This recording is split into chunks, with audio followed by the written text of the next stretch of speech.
ఈ రాష్ట్రంలో ఉండే తల్లిదండ్రులందరూ అప్రమత్తులై వ్యవహరించమని కోరుతా ఉన్నా. ఆంధ్రప్రదేశ్ రాష్ట్రంలో ఉండే తల్లిదండ్రులందరినీ అప్రమత్తులై వ్యవహరించమని కోరుతా ఉన్నా. కారణం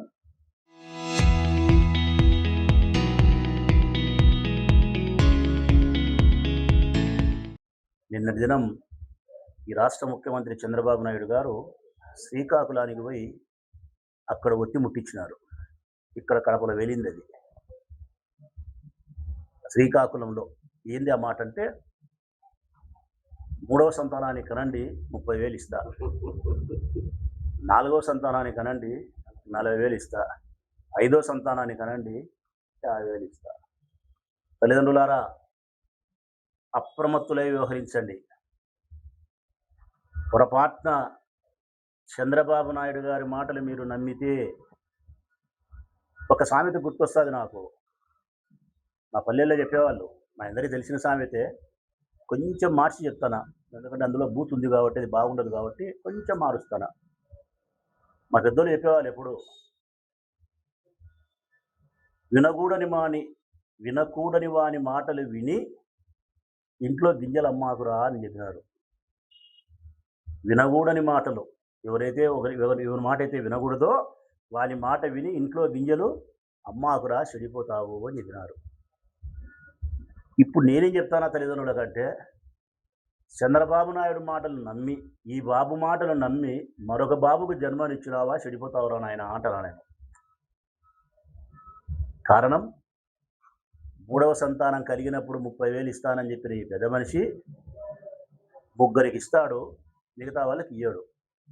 రెండవ పాయింట్, ఒకవేళ ఇచ్చినా కూడా ఆయన ఇచ్చిన 30,000 ఆ తల్లి కానుపుకు ఆసుపత్రికి కూడా తక్కువ వస్తుంది. ఇప్పుడు 30,000 60,000 అవుతుంది కానుపుకు ఆసుపత్రికి పోతే. మరి ఆ రోజు తొలి రోజులు కానుపుకు ఉపయోగపడే 30,000 ఆ పిల్లోడు పెరిగి పెద్ద అయ్యేంత వరకు ఎవరు బాధ్యత తీసుకోవాలా అని అడుగుతా ఉన్నా నేను. వాని భవిష్యత్తు మాట ఏంటి అని చెప్తా ఉన్నా నేను. వాడు బడికి పోతే ఏంది, ఆసుపత్రికి పోతే ఏంది, భోజనం ఏంది, వాని ఉద్యోగం ఏంది, సద్యోగం ఏంది, మంచి ఏమి చెడ్డేమి.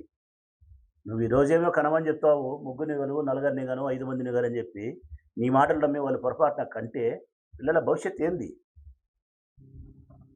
అందులో ఇక్కడ గుర్తుపెట్టుకోవాల్సిన అంశం తల్లిదండ్రులు ఒకటి ఉంది. మూడవ సంతానం కంటే 30,000 అక్కడే చిన్న అండర్లైన్ చేసుకోవాలా.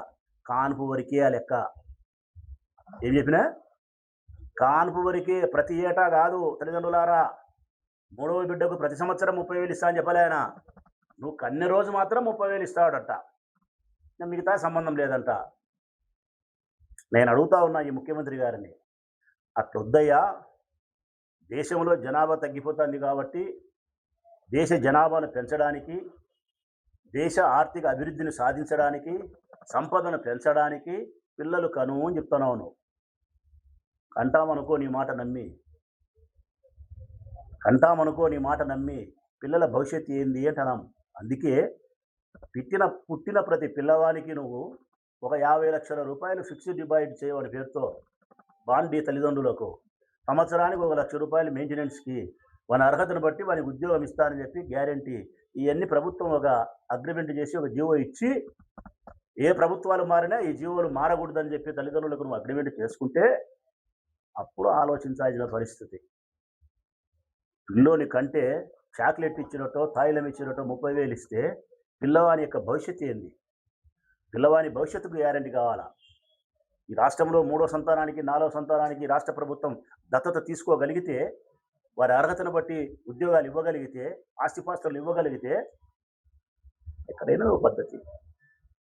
కుటుంబ బంధాలు ఇంకా ఇంకా ఇంకా బలహీనపడతా ఉన్న ఈ తరుణంలో, వృద్ధ శరణాలయాలు ఎక్కడ చూసినా కానీ వెలుస్తూ ఉండే ఈ సందర్భంలో మొట్టమొదట మనం ఆలోచించాల్సింది, ఎవరైనా కానీ ఈ రాష్ట్రంలో ఎక్కడే కానీ వృద్ధాశ్రమాలు లేకుండా పోవాలా.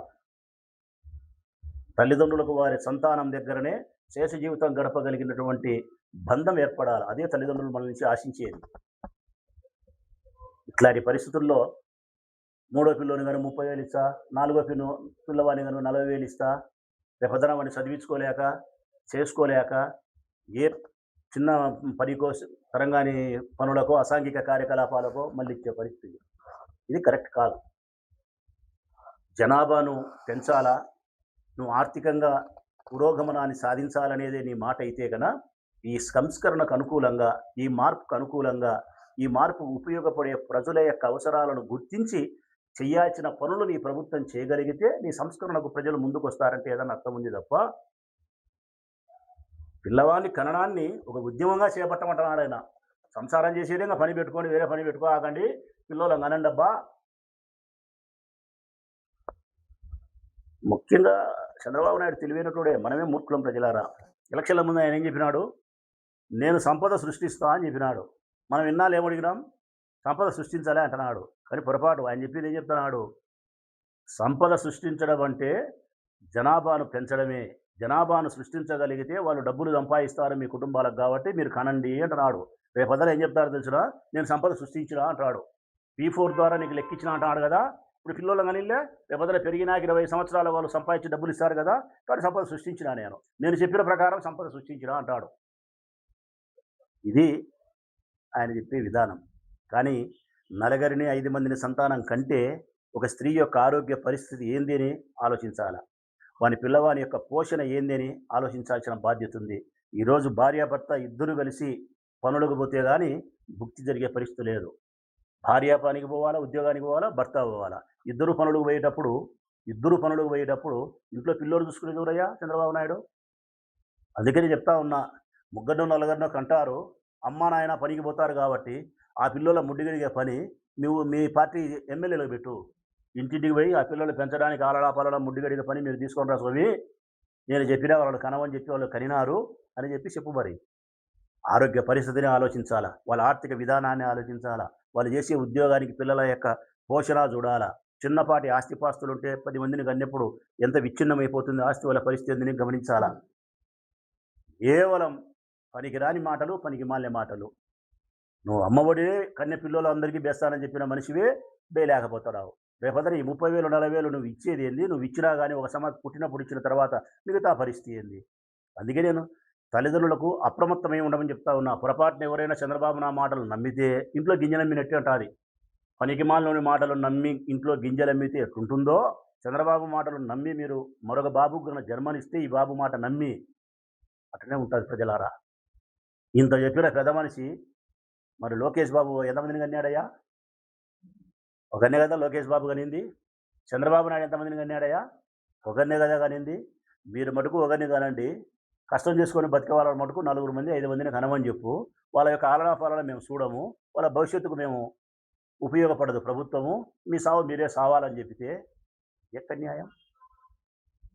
అందుకే ఈ రాష్ట్రంలో ఉండే తల్లిదండ్రులకు జాగ్రత్తగా ఉండండి.